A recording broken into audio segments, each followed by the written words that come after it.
तो हमारी इस जावा की सीरीज के अंदर हमने यहाँ पे जितने भी प्रोग्राम बनाए हैं, हमने यहाँ पे उन प्रोग्राम्स को बनाया हमारे इस इंटेलिजे आइडिया के ऊपर, राइट। तो हमने इनिशियली क्या किया था, हमने यहाँ पे एक प्रोजेक्ट बनाया था जिसका नाम था हमारा फर्स्ट प्रोग्राम। इसके अंदर यहाँ पे जब कभी भी हमें कोई भी नया प्रोग्राम बनाना होता है, हम क्या करते हैं, यहाँ पे सोर्स पर राइट क्लिक करते हैं, न्यू पे सेलेक्ट करते हैं और इस जावा क्लास ऑप्शन पे क्लिक करते हैं। हम यहाँ पे हमारी जावा के क्लास का नाम देते हैं एंड उसके बाद ओके करने के बाद यहाँ पे हमारी क्लास बन जाती है इस सोर्स फोल्डर के अंदर, राइट। तो हमें पता है कि इस सोर्स फोल्डर का काम क्या है।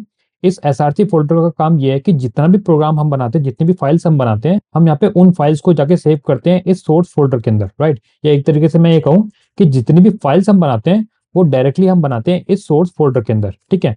अब यहाँ पे हमारे प्रोजेक्ट स्ट्रक्चर के अंदर आप देखोगे यहाँ पे डॉट आइडिया करके फोल्डर है, एक आउट करके फोल्डर है, कुछ यहाँ पे हमारी फाइल्स भी है, जैसे कि ये डॉट गिट इग्नोर फाइल है हमारे पास। यहाँ पे हमारे पास एक ऐसी फाइल है जिसका एक्सटेंशन है डॉट IML, राइट। एक और फोल्डर है हमारे पास एक्सटेंशन करके जिसके अंदर हमारे पास कुछ और फोल्डर्स हैं, राइट। अब हमें ये तो पता है कि ये जो एसआरसी फोल्डर है इसका काम क्या है। इसका काम ये है कि यहाँ पे हम जितना भी कोड लिखेंगे उसको जाके हम सेव करेंगे हम इस एसआरसी फोल्डर के अंदर, राइट। अब यहाँ पे ये dot idea folder, out folder, ये फाइलें, ये सब होती क्या है, क्या ये करती है। जब हमने ये प्रोजेक्ट बनाया था इनिशियली, तो यहाँ पे आइडिया ने हमको ये फाइलें बना के क्यों दी, क्या इनका काम है। तो आज की वीडियो में हम सबसे पहले इन्हीं को देखने वाले हैं। तो यहाँ पे मैं क्या करता हूँ, यहाँ पे मैं फाइल पे क्लिक करता हूँ, न्यू प्रोजेक्ट पे क्लिक करता हूँ और यहाँ पे एक ऐसा प्रोजेक्ट बनाता हूँ जिसका नाम मैं देने वाला हूँ डमी प्रोजेक्ट, ठीक है। तो यहाँ पे मैंने डमी प्रोजेक्ट करके एक प्रोजेक्ट बनाया एंड यहाँ पे मैं क्या करता हूँ, इसको बनाता हूँ न्यू विंडो में, ताकि हम इन दोनों विंडो के ऊपर टॉगल कर सकें कुछ इस तरीके से, ठीक है। तो यहाँ पे मेरा डमी प्रोजेक्ट है। अब इस प्रोजेक्ट को जब मैंने बनाया अभी अभी, इसने यहाँ पे क्या किया, डॉट आइडिया फोल्डर बना के दिया हमको, एक एसआरसी फोल्डर बना के दिया जिसमें इसने एक मेन क्लास बनाई, मेन डॉट जावा नाम से, राइट। इस मेन डॉट जावा के अंदर इसने यहाँ पे आप देखो, इसने एक मेन मेथड बनाया जिसके अंदर यहाँ पे इसने एक वेलकम एंड हेलो मैसेज जो है प्रिंट कर रहा है IO dot print L method के थ्रू, राइट। तो यहाँ पे हमारे सोर्स के अंदर हमारे पास एक मेन डॉट जावा फाइल है।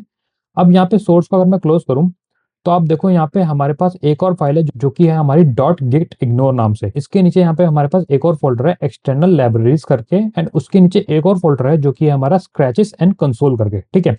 तो अगर यहाँ पे मैं अपने पुराने वाले प्रोजेक्ट पे जाऊँ जिसका नाम है फर्स्ट प्रोग्राम, और अगर आप यहाँ पे देखो कि डॉट आइडिया फोल्डर है वो यहाँ पे भी है और जो हमने प्रोजेक्ट बनाया उसमें भी है, राइट। अब ये डॉट आइडिया फोल्डर होता क्या है, क्या इसका काम है, इसके बारे में अभी हम बात करते हैं। तो मान लो यहाँ पे मैं क्या करता हूँ, यहाँ पे मैं सबसे पहले मैंने क्या किया, ये एरे करके फाइल खोली है, ठीक है। फिर मान लो यहाँ पे एक और फाइल बहुत खोली है डॉट एटीएम प्रोग्राम नाम से, एक और मैंने फाइल खोल ली लेट्स से फॉर लूप नाम से। तो अब यहाँ पे मैं क्या करता हूँ कि यहाँ पे मैं एरेज वाली फाइल में जाके मेरे कोड को थोड़ा बड़ा कर लेता हूँ, ठीक है। एंड एटीएम वाले प्रोग्राम फाइल के अंदर मैं जाके कोड को थोड़ा छोटा कर लेता हूँ, ठीक है। अब यहाँ पे मैं जब दोबारा वापस जाऊंगा मेरे एरेज वाले फाइल के अंदर, तो आप देखो यहाँ पे मेरा कोड अभी भी बड़ा है ना। अगर मैं वापस टॉगल करूंगा मेरे एटीएम प्रोग्राम वाली फाइल के अंदर, तो आप देखो यहाँ पे मेरा कोड छोटा है। अगर मैं यहाँ पे मेरी फॉर लूप वाली फाइल के अंदर जाऊँ तो आप देखो यहाँ पे मेरे जो कोड का फॉन्ट है वो डिफॉल्ट फॉर्मेट में है अभी, राइट। तो ये जितनी भी कॉन्फ़िगरेशन है ये सब जाके स्टोर होती है हमारे इस डॉट आइडिया फोल्डर के अंदर। इस डॉट आइडिया फोल्डर के अंदर हमारे पास कॉन्फ़िगरेशन वाली फाइल्स होती है जिसका एक्सटेंशन होता है डॉट XML। इन फाइलों का काम क्या होता है कि मान लो यहाँ पे क्या किया हमने, ये प्रोजेक्ट बनाया, राइट।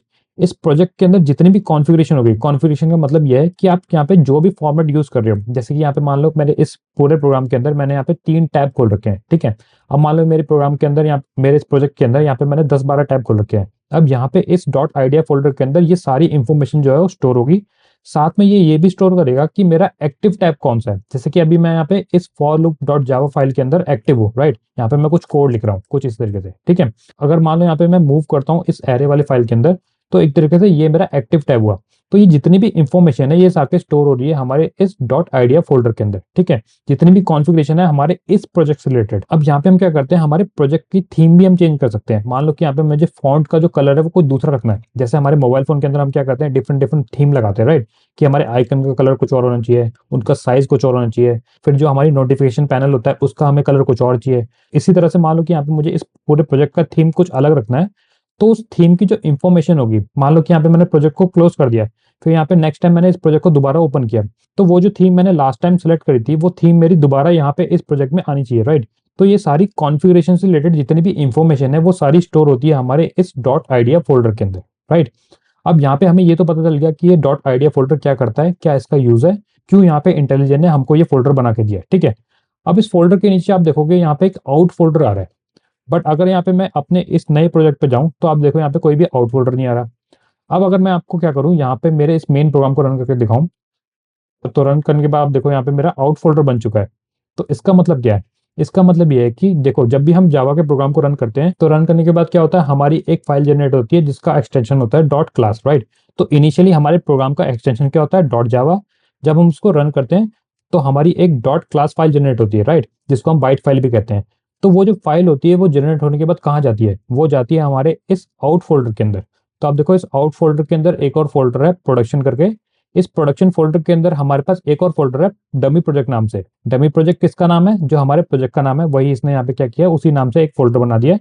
अब इसके अंदर हम यहाँ पे जितनी भी क्लासेस बनाएंगे, उनको रन करेंगे, तो उन क्लासेस की जो बाइट फाइल जनरेट होगी वो सारी फाइल जो है इस फोल्डर में जाके बनेगी, ठीक है, सेव होगी एक तरीके से। तो यही काम है हमारे इस आउट फोल्डर का, ठीक है।